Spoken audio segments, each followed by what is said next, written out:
Al Jazeera office in Gaza destroyed by Israeli airstrike. Gaza News. Here's a summary of the article. Residents of the building, which also houses the Associated Press Bureau, had been warned of the strike an hour prior. In Gaza, at least 139 people have been killed since Monday, including 39 children and 22 women. In Israel, 8 people have been killed, including a 5-year-old boy and a soldier.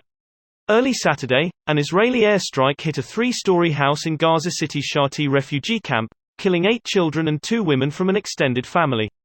In Gaza, at least 140 people have been killed, including 39 children and 22 women. In Israel, 7 people have been killed, including a 5-year-old boy and a soldier. Early Saturday, an airstrike hit a 3-story house in Gaza City's Shati refugee camp, killing 8 children and 2 women from an extended family. This post received a score of 69,000, with an upvote ratio of 87%. Here are the top comments in response to this article. AP and other news media were also stationed in that building. All equipment and information stored there destroyed, along with a ton of Gaza's internet infrastructure. Something big is coming. Related at all to Netanyahu resolving all that pesky, forming a government stuff? Was only a few days ago, wasn't it?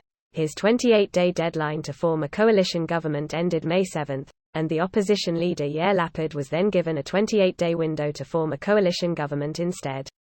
If Lapid fails to form a government, there will be a 5th election. So Yair literally a couple days beforehand.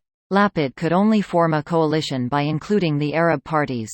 Guess Israel is going without a formed gov for even longer. Greater than Lapid could only form a coalition by including the Arab parties. This is a good thing, if they do it and make it work. The Arab Party pulled out of negotiations when the attacks started. It ain't happening now. I am certain the timing of these attacks had nothing to do with that. Certainly no one would start bombing houses to make sure that they keep power. They would have to be some kind of monster. Netanyahu? Netanyahu.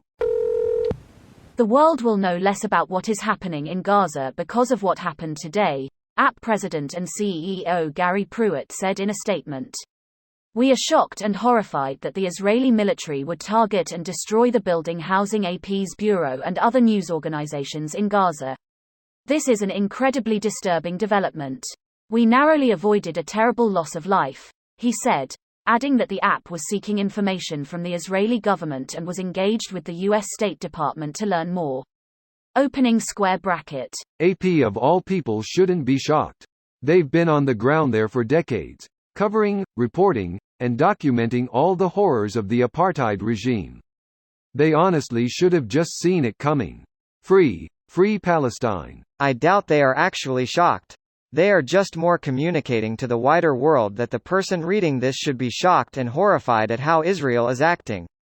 I just talked to a friend about this today and she said that we shouldn't criticize Israel because we're German and it would come off wrong. ?